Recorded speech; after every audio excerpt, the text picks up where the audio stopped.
बोलो राजा रामचंद्र की जय हो। जब श्री रामचंद्र जी वन में आगे चले जा रहे हैं, जब श्री रामचंद्र जी ने हड्डियों का ढेर देखकर श्री रघुनाथ जी को बड़ी दया आई। उन्होंने मुनियों से पूछा। मुनियों ने कहा, हे स्वामी, आप सर्वदर्शी, सर्वज्ञ और अंतर्यामी, सबके हृदय की जानने वाले हैं। जानते हुए भी अनजान की तरह हमसे कैसे पूछ रहे हैं? राक्षसों के दलों ने सब मुनियों को खा डाला है। ये सब उन्हीं की हड्डियों के ढेर हैं। यह सुनते ही श्री रघुवीर के नेत्रों में जल छा गया। उनकी आंखों में करुणा के आंसू भर आए। श्री राम जी ने भुजा उठाकर प्रण किया कि मैं पृथ्वी को राक्षसों से रहित कर दूंगा।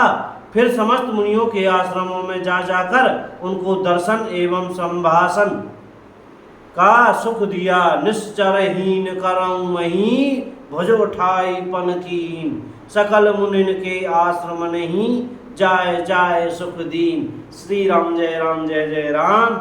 मुनि अगस्त्य जी के एक सुतीक्ष्ण नामक सुजान ज्ञानी शिष्य थे।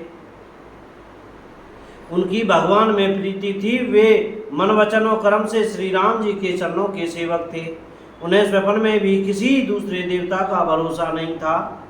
उन्होंने ज्यों ही प्रभु का आगमन कानों से सुन पाया, त्यों ही अनेक प्रकार के मनोरथ करते हुए वे आतुरता शीघ्रता से दौड़ चले। हे विधाता, क्या दीनबंधु श्री रघुनाथ जी मुझ जैसे दुष्ट पर भी दया करेंगे? क्या स्वामी श्री राम जी छोटे भाई लक्ष्मण जी सहित मुझसे अपने सेवक की तरह मिलेंगे? मेरे हृदय में दृढ़ विश्वास नहीं होता, क्योंकि मेरे मन में भक्ति, वैराग्य या ज्ञान कुछ भी नहीं। मैंने न तो सत्संग, योग, जप अथवा यज्ञ ही किए हैं, न प्रभु के चरण कमलों में मेरा दृढ़ अनुराग ही है। हाँ, दया के भंडार प्रभु की एक बात है, एक बाण है कि जिसे किसी दूसरे का सहारा नहीं है, वह उन्हें प्रिय होता है।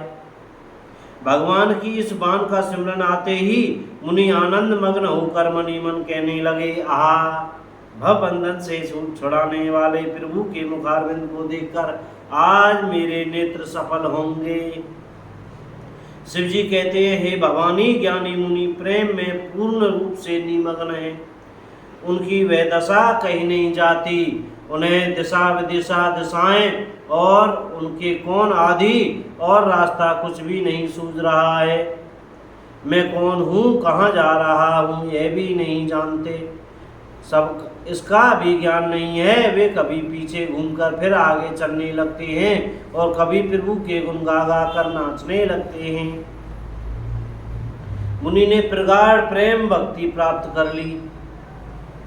प्रभु श्री राम जी वृक्ष की आड़ में छिपकर भक्त को प्रेमोन्त दशा देख रहे हैं।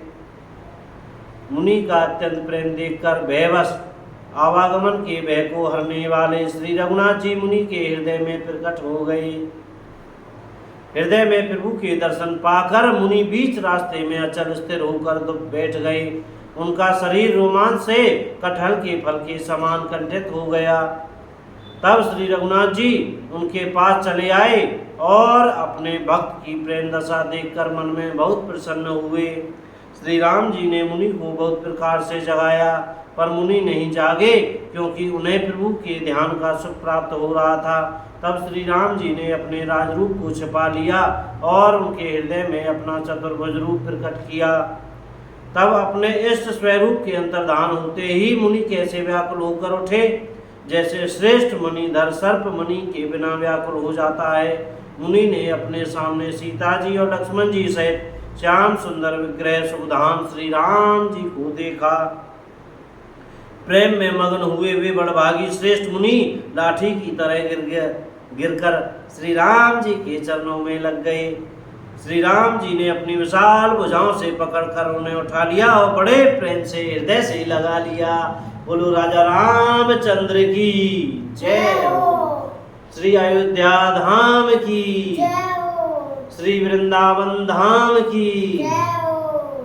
चमेली वन धाम की जय हो। श्री हनुमान जी महाराज की जय हो। सब संतन की जय हो। अपने अपने गुरु महाराज की जय हो।